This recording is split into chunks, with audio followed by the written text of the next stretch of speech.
Mga kapuso, pinaalerto po sa baha ang mga taga Visayas at Mindanao ngayong araw ng Martes. Isinailalim po ng pag-asa sa General Flood Advisory ang Central Visayas. Kasama po dyan ang Eastern Visayas, Caraga, pati na rin po ang Davao Region.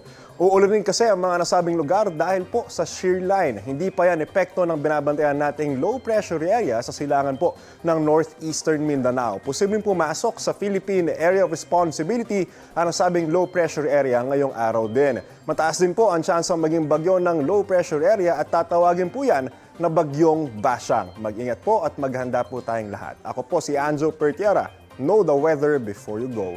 Para Mark Safe lagi. Mga kapuso.